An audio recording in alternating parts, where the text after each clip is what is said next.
You are listening to the IFH Podcast Network. For more amazing filmmaking and screenwriting podcasts, just go to ifhpodcastnetwork.com. You're listening to the Dave Bullis Podcast.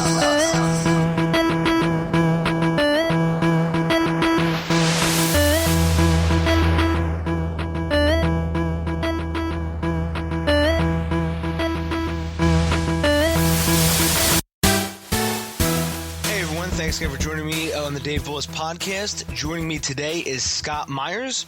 Scott, since selling his spec script K9 in 1987, he has written nearly 30 projects for every major Hollywood studio and broadcast network. His film writing credits include K9 starring Jim Belushi, Alaska starring Vincent Kurtheiser, I believe his name pronounced it, and Trojan War starring Jennifer Love Hewitt. In 2002, he began teaching screenwriting in his spare time. He won the UCLA Extension Writers Program Outstanding Instructor Award in 2005 and currently teaches at the University of North Carolina in Chapel Hill. From 2002 to 2010, Scott was an executive producer at Trailblazer Studios, a television production company, and he is the co-founder of Screenwriting Masterclass. Scott, how are you, sir? I'm doing well, thanks. Good. Awesome to hear. So Scott, if you could you please just, give us some of your background and, sort of how you got to where you are today? Well, it was a circuitous route. My father was in the Air Force, so we moved all over. So I'm probably the only person you'll ever interview who's lived in North Dakota. I lived there for 4 years. I was originally going to become an academic. I went to the University of Virginia, and I was always been interested in spiritual things. And so I was in the religious studies department there, and I was going to get a PhD. I went to Yale and got a master's. I was going to get a PhD and just become a teacher. I was very interested in early Christian studies, just that whole, how did that thing happen, where it went from Jesus to this church thing, So that was my academic interest. But then I was playing music, had been playing music since I was a teenager. And I just felt like if I don't pursue that, I'm going to feel very frustrated late in life, being an academic and not having pursued that. So I took a year off, and that became the rest of my life. I played music for 7 years professionally, and that's how I made my living. Then people would tell me, hey, you were really funny, when I do the banter between songs. So I did stand-up comedy for 2 years. And that led me to meet someone who was at the Peter Stark program at USC. He was actually a club owner of a club I played at, and he needed a script for his master's program. And I said, I can write one. And that's how it all started. I had no formal training other than just an incredible passion for movies. I've watched movies my whole life. I've joined every film society I could at UVA and at Yale. And so I wrote that script. And then the third script I wrote was K9, and that sold. And so that's how I started as a screenwriter. That's a pretty interesting story, and you are, by the way, the first person I've met who ever lived in North Dakota. Of all the people that I've met, I don't think I've met anybody else from North Dakota. So yeah, you're. I'm sorry. So, when you finally took that job and you said, hey, I can write that script, what did you sort of use to teach yourself? Did you use any specific books or any specific movies in general? Well, this is back in the dark ages. 1986 is when I first started. And at that point, really, there was only one book that was fairly popular, I guess relatively so. This is at the front end of the whole spec script boom. That was Sid Field's screenplay, Foundations of Screenwriting. And so I read that, and I got 3 scripts. I read Witness, Back to the Future, and Breaking Away, which are all 3 great movies, and just started writing. Interestingly enough, when I sold K9, I didn't really know very much about screenwriting. And so fortunately set up a pitch within about a year of selling K9, and then got an overall deal with Warner Brothers. And so for those first 5 years or so, I just completely immersed myself in everything that I could related to screenwriting. I picked up every script I could get, and that was hard because they weren't PDFs back then. You had to literally go up and butter up the assistants to your agents, and say, hey, I heard that new spec script came out. Could I get a copy of that? or you'd meet with other screenwriters in street corners, like doing drug deals. Hey, I got a copy of Joe Esterhouse's latest script. You got something from Shane Black? So at one point I had 1,000 hard copies of scripts in my garage. But I would read everything. I'd do scene-by-scene breakdowns. I'd go to every presentation by screenwriters I could. I'd read every interview with screenwriters I could. I watched every movie. I was breaking them down while I was watching them in theaters. I'd go during the day, so I'd sit in the back row so I wouldn't bother people while I had my little flashlight going on in a notebook. It was really just, by the seat of my pants. But, I feel like doing that and then writing as many projects as I did, along the way, I did sort of figure some things out. And it's possible to learn the craft if you just, as I say, watch movies, read scripts, and write pages. Yep. It sounds crazy enough to work, Scott. Well, it worked for me. Yeah. No, it's funny. One of the things that kept getting hammered in my head over the years, and I kept denying it, and that was you have to read screenplays. And I don't know why, but for years I would push that away and go, no. I need another book. I need another whatever.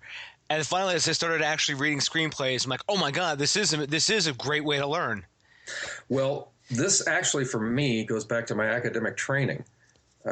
They call it primary source material. You can read secondary source material, which is basically people commenting on the primary source material, but much better to immerse yourself in the primary source material, which for screenwriters are movies and scripts. And so can those books, by screenwriting gurus and whatnot, can they help? Yeah, perhaps. But I'd much more encourage people to just immerse themselves in the material. Now, reading scripts is absolutely critical. I don't know a professional screenwriter that I've interviewed, and I've interviewed, dozens of them, who hasn't spoken about the virtue of reading scripts. And not just any script, but read, movie scripts of your favorite movie scripts. Read current scripts that are out. That's really important. If you're reading The Apartment or Casablanca, that's great, but that's not the style or even format of what is currently the sort of conventional conventions. So you need to get a hold of scripts that are out there that in the last 5 years. Fortunately, the studios have started making those available. Like on my blog, there's I think 114 of them now, which you can get. I know there's all these sites where you can get them illegally, but these are legal. And they're typically the shooting scripts, so they're very closely aligned to what's shot. But yes, absolutely, reading scripts, I can't impress upon people the importance of that.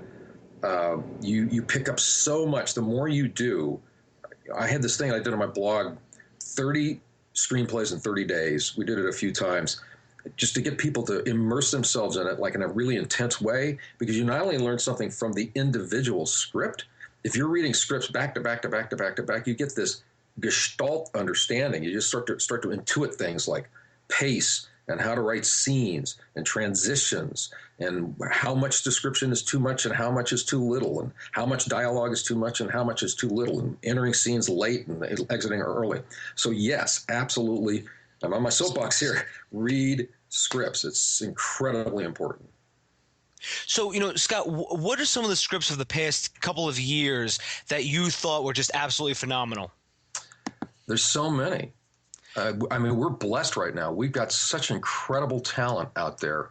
A lot of young screenwriters who are just knocking it out of the park. If you can get a hold of almost any script that's on the blacklist, the annual blacklist that comes out in December, that's a really good way to target some. But I'm a big fan of Brian Duffield. He's a talented young writer, written all across the board, just a bunch of different. He's written westerns, he's written monsters, horror movies, dramas, comedies. He's got a very distinctive voice, so I recommend any script by him. He's just a really good writer. The Imitation Game by Graham Moore was terrific. There's just so many. I've interviewed several writers that just Saving Mr. Banks by Kelly Marcel was a really difficult script to write because she kept bouncing back and forth the narrative like 20, 25 times between the present and the past. And if you read that script and just watch how carefully she constructed those transitions using visual to visual transitions and audio to audio transitions. And so that's a good script. There's so many. I mean, we're really, again, I don't use the word loosely. We are blessed right now to have just an incredible group of writers out there writing some phenomenal material. Yeah, I had on Alex Solaris, who was one of the writers of Birdman. Oh, yeah. And I thought Birdman was just phenomenal, both as a script and as a movie. Yeah, Birdman is incredible. It's great. You know, I mean, Birdman, Boyhood, Whiplash, last year, those three scripts, you know, amazing. The movies, you know, just very strong. So yeah, again, just read those scripts. I advise people all the time to do that. So, you know, Scott, after you sold K9, just to go back to your background quickly, you know, after you sold K9, did you did you have a day job while you were writing K9? I was doing stand up. I was traveling all over the state of California in my Ford Fairmont with no air conditioning, 150,000 miles on it. I was driving to Stockton and Pleasanton and then down to Southern California, Ventura and Thousand Oaks and Simi Valley. I was playing these clubs. And so what I would do is I would I'd schedule, because I could schedule like 2-3 weeks at a time where I'd do these club gigs. And then I'd take off a week or 10 days and I'd go back and write. I was living in Berkeley at the time. My wife was at Cal. And so I had a tape recorder. And I would just, on those 5 or 6 hour drives from Thousand Oaks to Stockton on I-5, I'd just be breaking out. I'd say, what if this happened? You know, what if the dog did this? What if the cop did this? What about this for a thing? And then I'd accumulate those tapes and go back to Berkeley, and I'd transcribe that stuff. And then out of that, working with my co-writer, we worked out the plot. And then eventually I got to the point where I was just, you know, I'd go off and take off a week from my gigs, and I just write like 20 hours a day on an Apple IIc computer with 5 1/4 inch floppy disks and a dot matrix printer that I could literally start printing the script and go for a jog and come back an hour later and still be printing. so, you know, but I thought this is cool. This is so much better than a typewriter, you know, working with that computer. But I think the point of your question is, well, how do you manage, you know, writing with your work? Well, for me, it was fortunate that I could actually take off some time. But it is a challenge. I think if you've got a full-time job, you just have to carve out that time. I tell people, actually, I think Larry Gordon told me this. He was a producer on K9. He said, you write 1 page a day, just 1 page a day.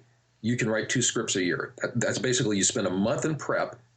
You write a page a day. That's 120 pages. That's 4 months. And then a month rewriting and editing. That's 6 months. That's a script. So even just a page a day, you know, which can, maybe take 20 minutes, 15 minutes, 30 minutes. You know, you can write 2 scripts in 1 year. So, you know, it doesn't require you to write 6 hours a day to be productive.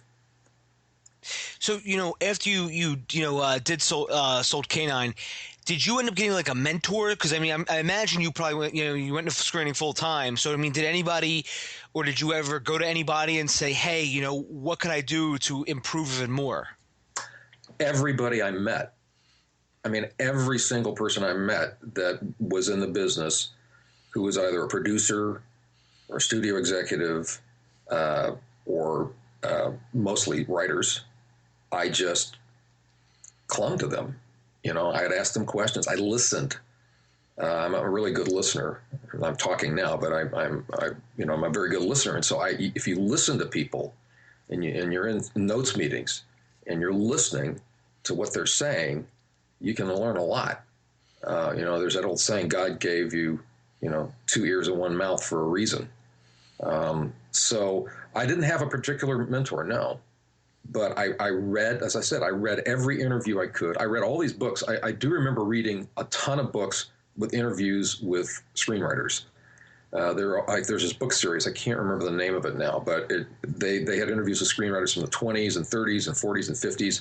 I remember a book that I had that had interviews with Woody Allen, Paddy Chayefsky, Robert Towne. So those were my mentors. Were the screenwriters, professional screenwriters. I still have a notebook because I would underline what I would read, that I thought was interesting, and then I'd get on my Mac computer. At this point, I had a Mac, and I would type up, from what I'd underlined into these notes. And I still have that notebook. It's about 500 pages of notes from every writer I could find. I have dozens of scene-by-scene breakdowns of scripts that I read. Die Hard, Lethal Weapon, just scene by scene, just breaking it down. So I'd say the screenwriters I read and listened to, and the scripts I read, and the movies I watched, those were my mentors. It was like, again, the primary source material. There really weren't that many gurus around, and I don't think I would have benefited from them much anyhow. So. And it's like someone once told me, you need to have a lot of mentors in life. Yeah, I think so. Well, I will say this now. Interestingly enough, I had studied Joseph Campbell when I was in college. I still have my 1973 paperback edition of The Hero with a Thousand Faces, all underlined and dog-eared after these years. Read it a few times.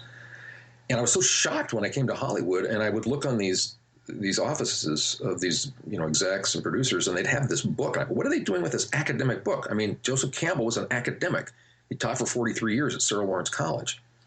And then I found out about George Lucas. I had no idea, Star Wars. And so Joseph Campbell was a huge influence. And then I do remember going to see Chris Vogler once at the WGA back around 1989, maybe, or 9. It was before he had come out with The Writer's Journey, which is a really good book. And so that was interesting, because I finally started to make a connection between Joseph Campbell, The Hero's Journey, and what you could do in terms of narrative structure. So that was a big mentor, I guess, just sort of reclaiming Joseph Campbell from my academic life. Yeah, I actually I have The Writer's Journey, and I also have Hero with a Thousand Faces. And yeah, I mean, it is, you start to see a lot of that in Star Wars with the mentor and the enemy, and it's not called the enemy, it's called something else, forget off the top of my head, but you start to see how this all pieces together. And I kind of use it as sort of like a guidepost now. Sort of like if you could take it and twist it to make it yours, if you know what I mean? Yes. This gets into an area of great concern to myself, and I think anybody involved in the Hollywood movie development world, and that's formulaic writing. I saw something a few years back where this producer had said on a message board, I hate Joseph Campbell because of all this formulaic hero's journey stuff. Well, Joseph Campbell never intended he had 17 parts of what he perceived to be the hero's journey, I don't know, segments or dynamics. Chris Vogler narrowed it down to 12 to make it more practical for screenwriting. But I don't think either of them ever intended to be like, this is a step-by-step thing. So yes, your point is make it your own.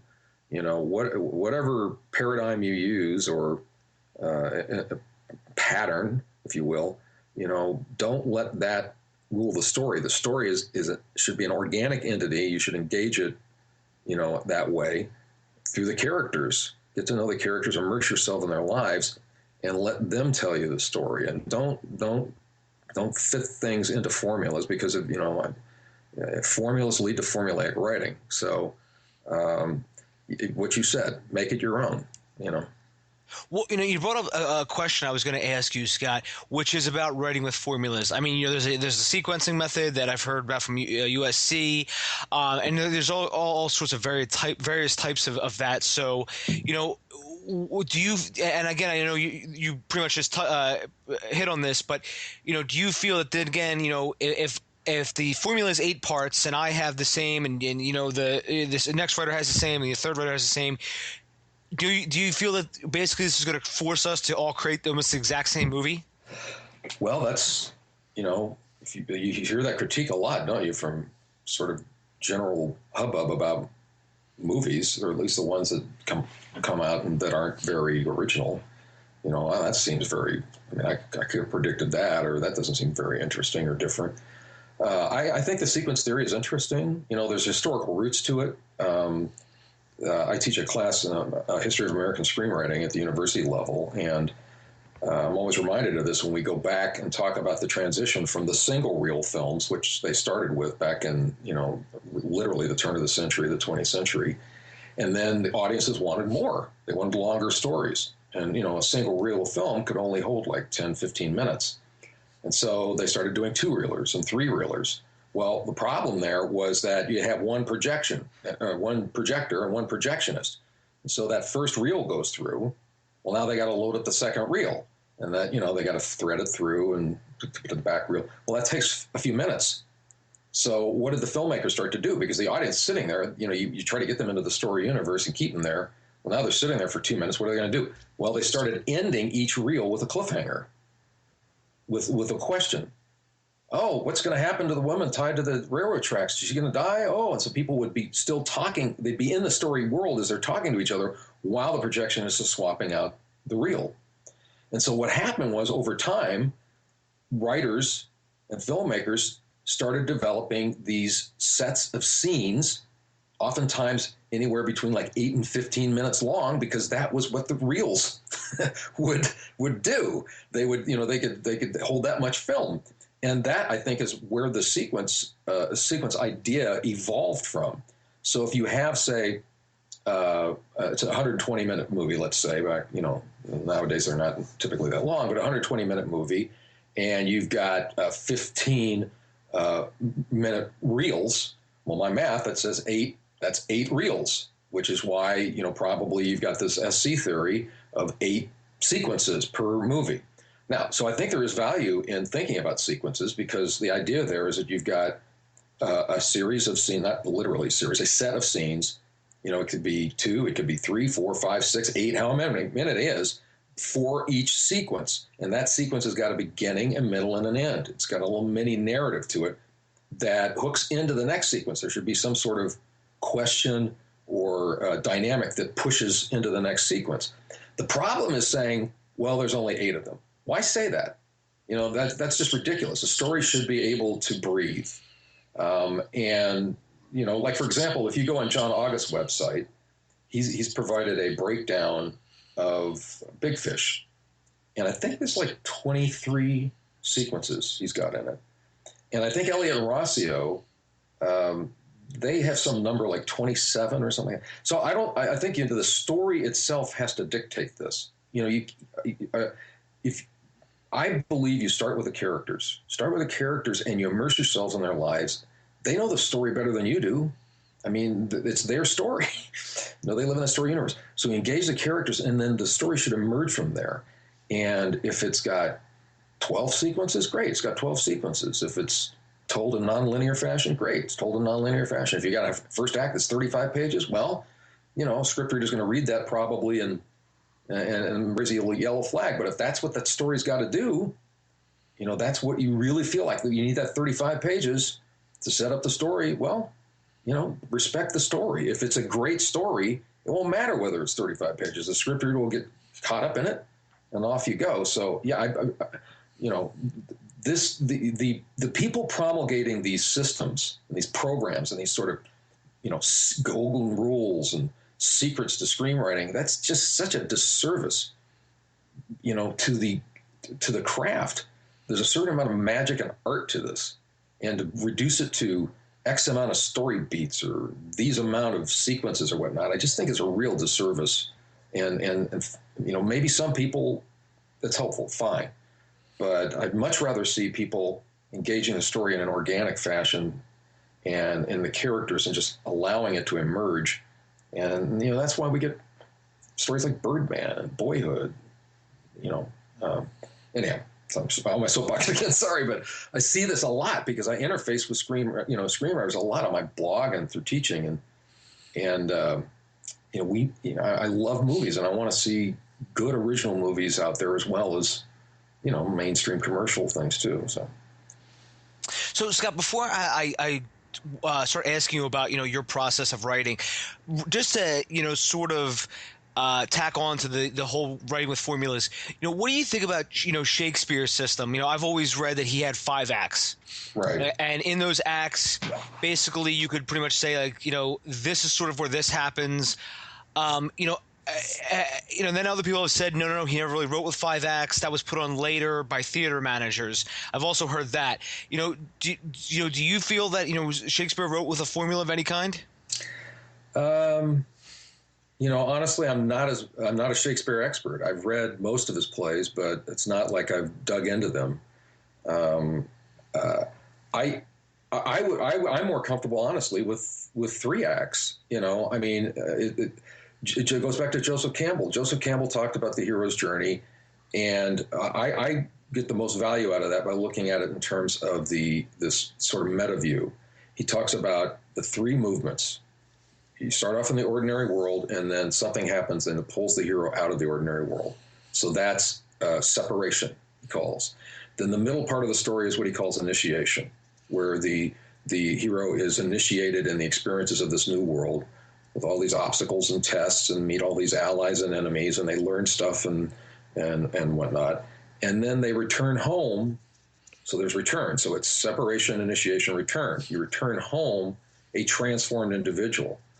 Honestly, I'm much more interested in writers focusing on what's going on in the psychological journey with the character, particularly the protagonist and the nature of their metamorphosis, than in being so consumed, which is what so many of these programs out there are about, with the plot. The plot should emerge from the characters.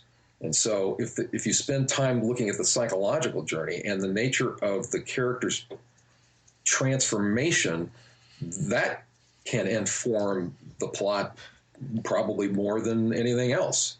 So 5 acts, yeah, whatever works. I mean, every writer's got to figure this out. There's no one right way to write. It just isn't, and every writer's different. Every story's different. 5 acts, 3 acts, 8 acts, 8 sequences, 40 story, whatever works, as long as you are respecting the story and the characters and working from that place, as opposed to just trying to plug holes. Yeah, and it makes a lot of sense, and I eventually do want to have, there's actually a screenwriting book all about Shakespeare, and I actually want to have, it's by a professor, and I actually want to have her on at some point to actually ask her the same question, and just see what she says. Yeah, great. And just as a food for thought, because from what I can tell, I have the book, and she doesn't touch on it in the book, but I still would like to ask her. I'll link to the book in the show notes too, in case someone's interested. So Scott, just to go onto your process of writing, so take us, through your process. I mean, so do you outline before you begin? Yeah. Well, first of all, I start with story concept, and I feel like that's probably an area that many aspiring writers just don't spend enough time focusing on. You can have a really well-written script, but if your story concept is not marketable, then it's not necessarily a waste of time, but you're not likely to sell it or get representation or whatnot. So I spend a lot of time with story concepts. Interestingly enough, today's April 1st. Every April, this is my 6th year of doing this, on my blog, I do a story idea each day for a month. And I pull ideas from a newspaper over the course of the year, newspapers and news sources online, and I get 30 of them. And I post them on my blog, and then I brainstorm. Well, what could we do with this kernel of an idea? What could we do with that kernel of an idea? Like, for example, today, the story was about ivory poaching in Africa and India, and how the elephants, so it's this kind of nature conservancy thing. But I went, well, what? That's kind of interesting. What if you start with a couple of poachers, desperate, kind of complex characters, not simple, but they're out, fish out of water, they're new to, let's say Africa. The ivory trade. And so they shoot and kill an elephant, and it's a female elephant. Well, that female elephant's mate now becomes like Jaws. And it becomes a survival thing where this mate is like out for revenge against these two guys. Now, I'm not saying that's the greatest idea in the world, but that's the kind of thing I do. Like every day for 27, 28 years now, I've always tried to come up with story ideas. I got a file with hundreds of them, most of them bad. But, I believe that the best way to come up with a good idea is to have a lot of ideas. So I spend a lot of time on the idea, and I test it with people. I have a group of writers that I will pitch things to. And if I feel it's strong enough, then I start doing a lot of research. And I do a lot of work with characters, a ton of work with characters.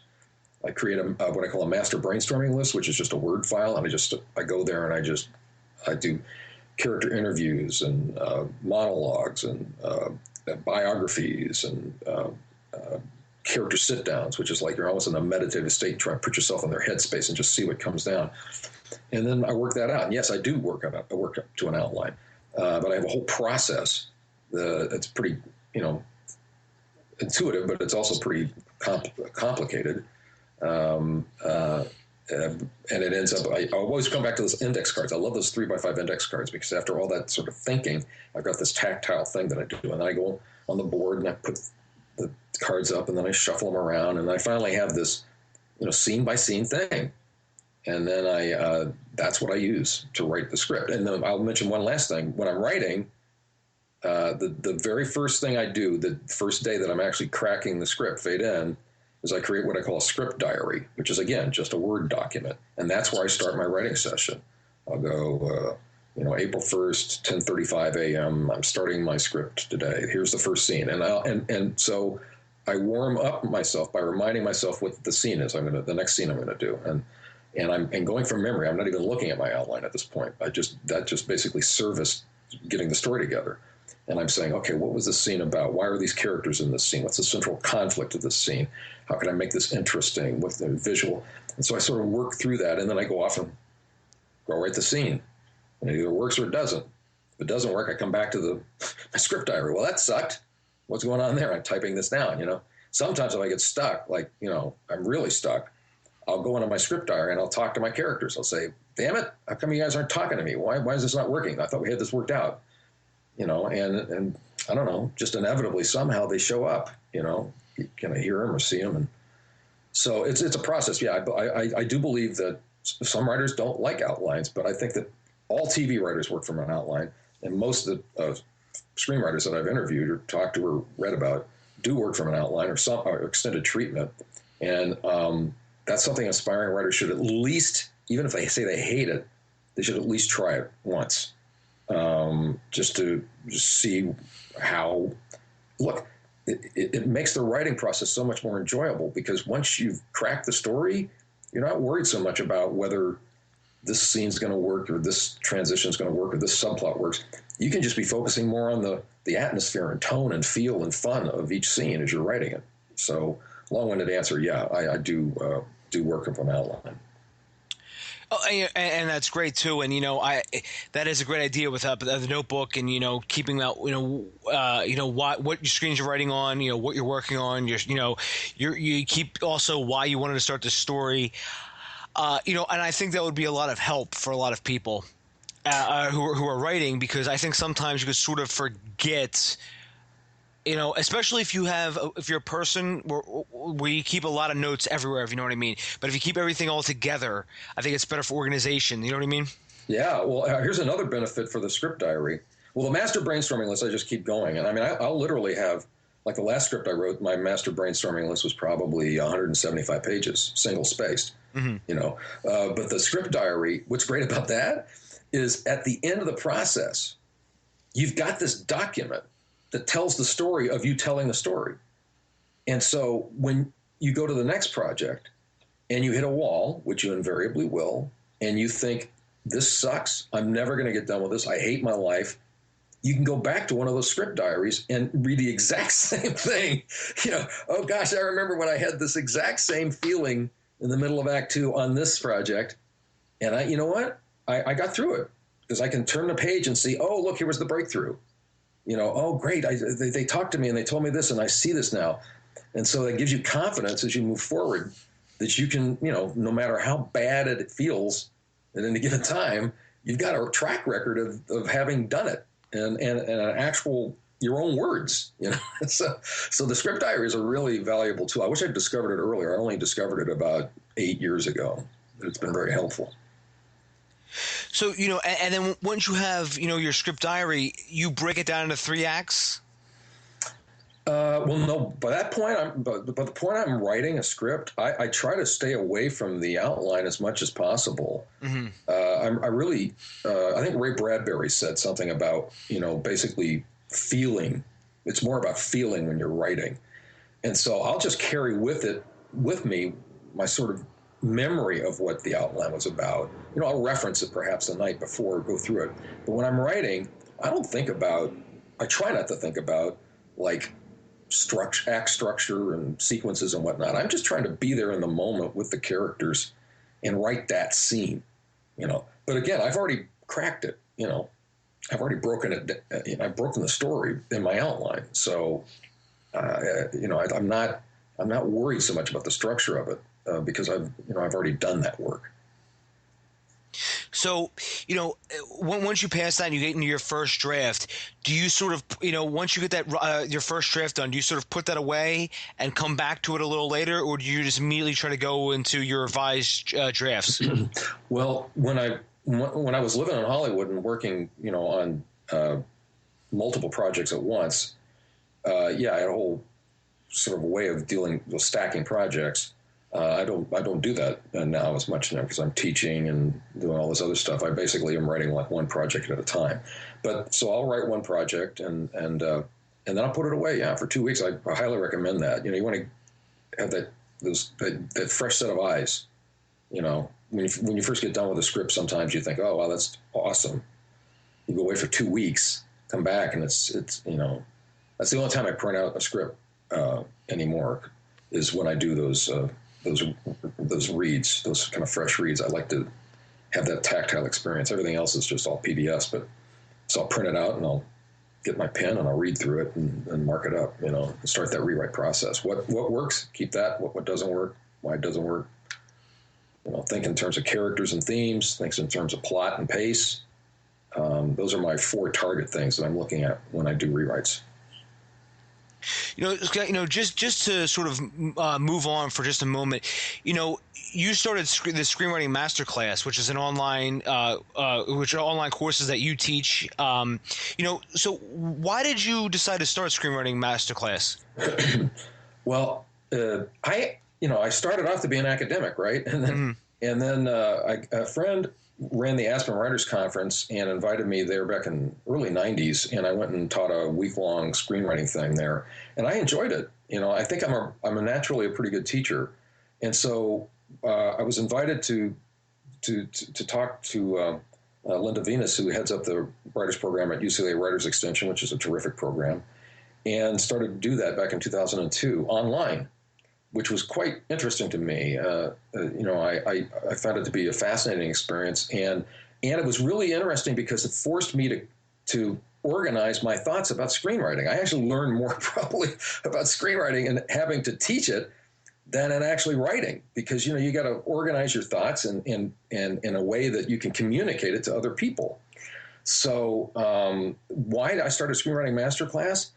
Because I would hear horror stories from people who had taken classes from some shady outfits or worked with some guru for an exorbitant amount of money, and now they're more confused than ever, or they'd read 50 books and they had no idea what to do. And I have an approach that I think is pretty unique. I call it character-based screenwriting. I don't see a lot of people focusing that much on character, which is crazy to me, because that's how you get actors, and that's how you create an emotional connection with an audience. So I thought I had a unique kind of angle on the subject matter. I think I'm a pretty good teacher, and there's a lot of poor stuff out there, misguided, outfits out there. And it's been wonderful. I've had screenwriters sell spec scripts. I've had people make movies. It's been terrific. I'm very, very proud of Screenwriting Masterclass. This is now our 5th year. I founded it with Tom Benedict, who's a terrific teacher and writer. He wrote Cocoon. His brother Peter Benedict was my first agent. He's now he co-founded UTA. And Tom and I are very proud of what we do there. We spend a lot of time with writers. We are, a lot of feedback. We do these workshops, these writing workshops, that are incredibly time-consuming. But both he and I are very passionate about what we do, and so we're happy to do it because we like to see writers grow, and we like to see them succeed. And we like to see people just at least have a positive experience of getting in touch with their creativity and move forward as a creative. Yeah, and I agree about that. There is a lot of options out there now, and some of the the screenwriting courses that I see, Scott, honestly, they're some of the asking prices are absolutely ridiculous. And even if it's for like a 1 hour webinar or what have you, and they're charging like $150. Yeah. And but for anyone's interested, I'm going to link to Scott's Screenwriting Masterclass in the show notes, and he has like week classes that run for what, $99. $95 with typically 6 or 7 written lectures. And you've experienced it. I mean, the lectures are really, I think, top notch. Teleconferences, 24/7 forum conversations, amazing conversations. On these topics from all these, we get a lot of professionals that are involved in there, as well as, aspiring writers, from all around the world. I mean, we've had, I think, over 30 countries represented in writers that we've gotten. And some of them have gone off and gotten gigs.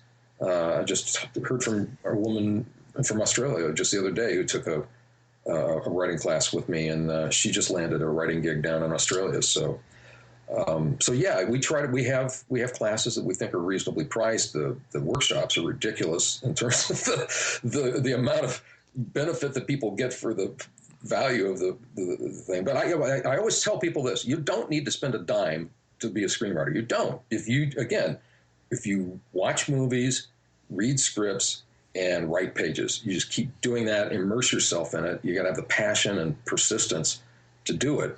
But you can become a screenwriter by just doing that.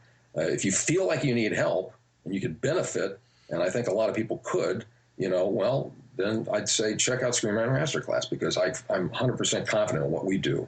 I know for a fact that we're at the top of the game. You can talk about 2 writers have got 60 years of experience of working in Hollywood, and have, written between us 60 projects, film and TV.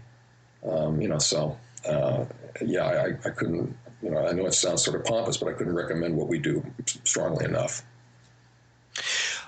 So Scott, I have a few questions that actually came in, if you don't mind answering a few. Sure. And the first question is, but sorry, by the way, before I forget, Scott, that, by the way, just to sort of tack on what you just said there, I actually have taken a course with Scott at Screenwriting Masterclass, and it was actually a Coen Brothers course, and it was actually, pretty fantastic. And so, like Scott was saying, it did, come with everything, courses, and it ended with a teleconference, which is awesome. And again, $95, not bad. So anyways, the first question is, I can't seem to finish anything I start. Scott, what do you recommend? That's a very common malady. I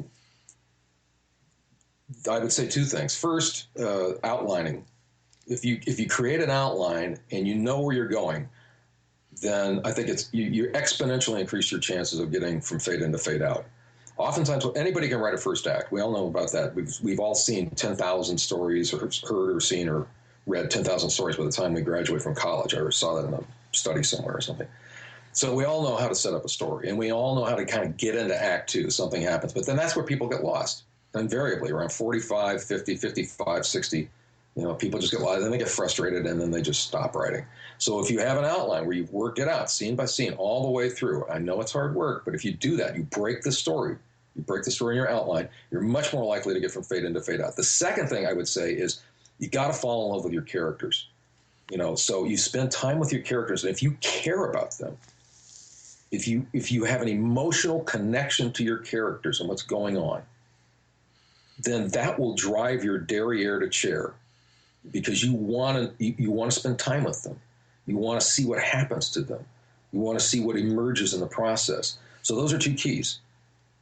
Do that outline, crack that story, and then pick a story that you have an emotional connection to, and then immerse yourself in the lives of the characters so that you care about them. And that passion that you feel for your characters is going to drive you into and through the story writing process. Cool. Good advice. So the second question is, Scott, there's been so much talk about rules lately. Are there really any rules, or is this just a lot of jargon? Yeah, I have a whole blog series I ran last March on the so-called screenwriting rules. If there were rules, there would be a rule book. There is no rule book. There are conventions. There are popular trends. There are stylistic things that come and go. But there are no rules. There are no rules, and who's ever out there promulgating that, I wish they'd stop. This whole thing about, well, you can't say we see, or you can't write what you have to write what only an actor can act. You can only write what they say, or you shouldn't use flashbacks or voiceover narration or any of that stuff. Well, it's all bullshit. It is. It's just complete bullshit. You read scripts. This is another reason to read scripts. If you read scripts, you'll see professional screenwriters not only doing it today. I could show you scripts from 1940 where they're doing so-called unfilmables. They're commenting the in-scene description on the moment, on the action. So now I think it's important to understand what script readers, the first line of defense, the conventions, so it's important to understand this thing about we sees and how some people in Hollywood don't like flashbacks, or they think it's flabby writing or voiceover narration. Understand that, but that's not a rule. That's different than a rule. A rule is something that you can't break. You can absolutely, you're free to do anything the story tells you to. So I don't believe that there are rules, but I do believe there are conventions, and you're smart to know them. But they should not constrain your creative instincts. Okay, last year, Daniel Kunker wrote a script called Yellowstone Falls. It was 50 pages long? And it had no dialogue? Okay. People would say, well, no, the script's got to have at least 90 pages or, 100 pages, or it's got to come in at 105 pages. No. That script sold for a lot of money. So there are no rules, and people who are saying this they're equating the most surface level understanding of the craft to the craft. The craft is much, much more than that. It's about the heart, soul feeling of the characters and their life experiences, and obviously the entertainment factor. But don't get hung up on the rules. Focus on writing a great story. That's where your focus should be.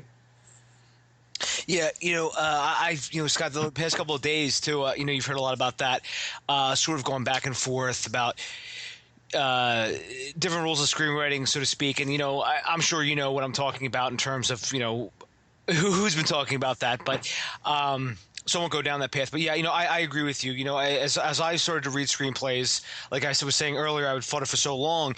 I started to realize some of the conventions they did, and I actually got to meet the person who actually liked Nightcrawler, and he found Nightcrawler was sent in, and he was the first person to read it, and he was like, this is amazing. And I was actually talking to him about that, and I said, well, what if a rookie handed that in? What if a complete nobody handed it in? And he said, personally, Dave, he goes, I don't think it would matter all that much. And I said, wow, and this is the guy that's actually doing, he is a quote unquote gatekeeper. Well, I will say this, there's the line of least resistance. And, the line of least resistance is to pick a mainstream genre and write a straight genre piece, and what they call elevated genre is probably what you want to do, a smart genre piece with a single protagonist with a positive transformation arc. That's pretty much like the line of least resistance. And as long as it's got a strong concept, I don't know if high concept is necessarily as popular as it used to be, but, a strong story concept.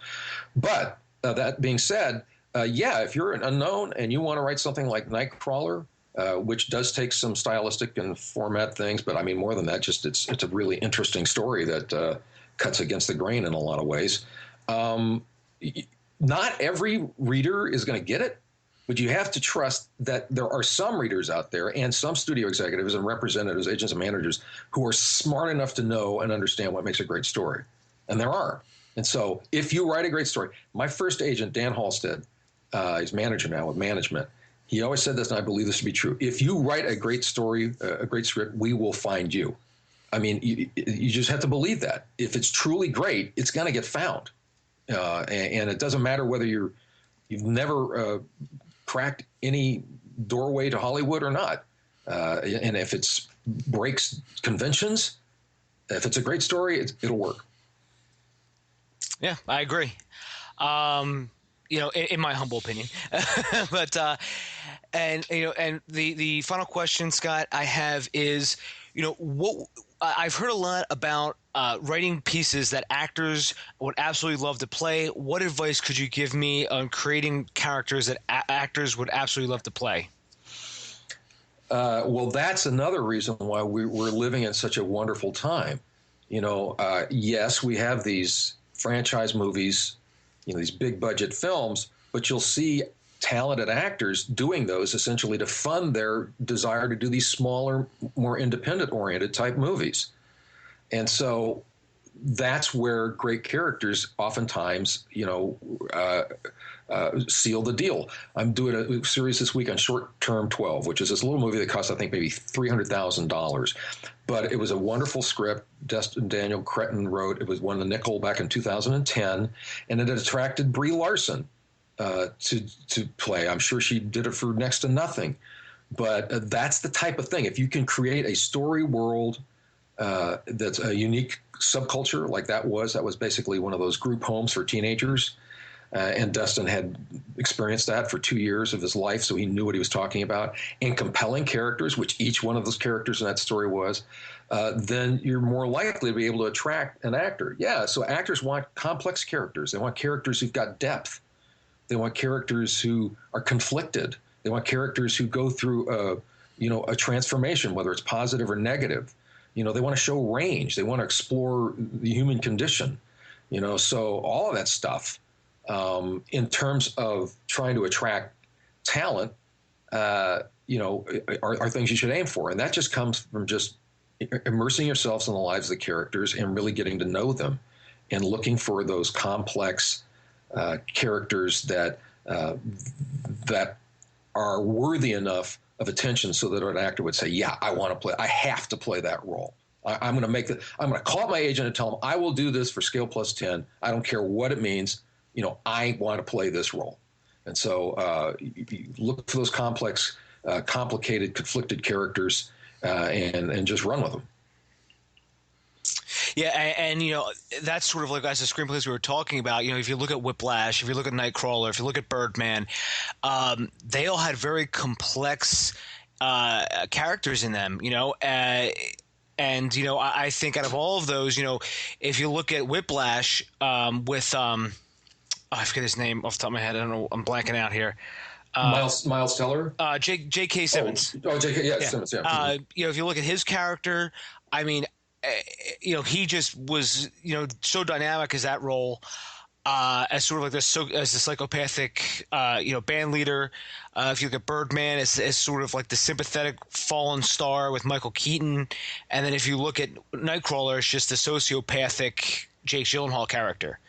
And, they sort of break all those conventions because, not to, beat up, save the cat or anything, but, usually they always say, make your character sympathetic. Right. Or the dreaded word, and I do hate this word, Scott, which is likable. Make your character likable. I just don't agree with that.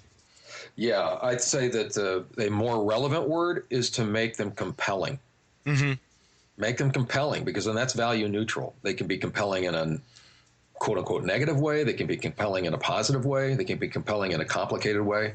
But yeah, I'd say that you're much better off, writing more compelling characters than thinking like sympathetic. That's the line of least resistance. Hollywood will push you to make the character likable and sympathetic. And there's nothing wrong with that, for certain kinds of movies.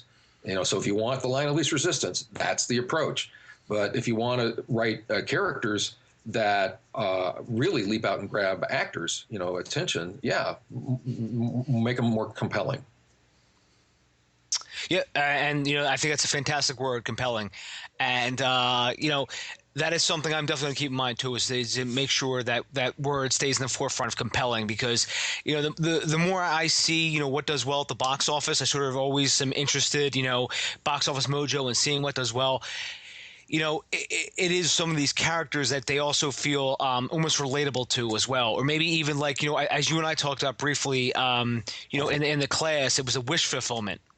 Like if you sort of take like for instance, Fast and the Furious 7, I think that movie is sort of not only is it like a popcorn flick, so to speak, but I also think a lot of it is wish fulfillment. Yeah, yeah, and not only just participating in the experience of the characters, vicariously, but just for the target audience, just to imagine themselves inside those vehicles, doing all that stuff. So, yeah, wish fulfillment, that's a big one. Hollywood's lived with that for years. Yeah. Oh, yeah, absolutely. So, Scott, we've been talking for about 50 minutes now. Just in closing, is there anything that, we didn't talk about that you would like to discuss? I would just want to encourage people. I know, look, it's really competitive.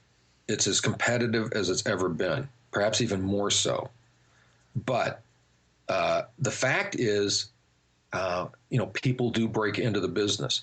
But in order to get to that point, I think you need to fall in love with the writing, and you need to do it because you love it, because there's no guarantees. In fact, the odds of you succeeding are very limited. You just have to go in with your eyes open, but do it because you love it. And if you do that, then you're already in a net plus, because every story you write is going to be a positive experience in giving voice to your creativity. Every experience you have writing is going to increase your maturity and understanding of the craft. And that, hopefully will feed your process, so that by the end, maybe you will write something that's going to get somebody's attention. But I think someone told me that once a long time ago, do it because you love it. And I think that that's absolutely sound advice, given the parameters of the business nowadays. That's excellent advice, Scott. And I think, that is an excellent sort of period on this whole discussion. I want to thank you very much for coming on, Scott. I think this has been a phenomenal interview. And, Scott, where can people find you out on social media, by the way? Well, on Twitter, Go Into the Story. My blog is Go Into the Story. It's the official screenwriting blog of The Blacklist, which is this incredible outfit in Franklin Leonard. I'm so excited to be part of that. And that's basically, a Screenwriting Masterclass, so those three things. Okay, great. And everyone, you can find me at DaveBullis.com, and at Twitter it's at Dave_Bullis. And also, just for ease, I will also always link to all of Scott and mine, my social, our social media channels and websites and blogs, and you can find everything there. Scott, thanks a lot for coming on, sir. Yeah, it's great. I enjoyed talking with you. Yeah, pleasure was all mine. And Scott, if you ever want to come back on in the future, please, the door's always open. Let me know. Okay, great. Thanks, Dave. Anytime, Scott. Take care. Okay, bye-bye. Bye-bye. Find Dave at davebullis.com. Please make sure to subscribe and share the podcast.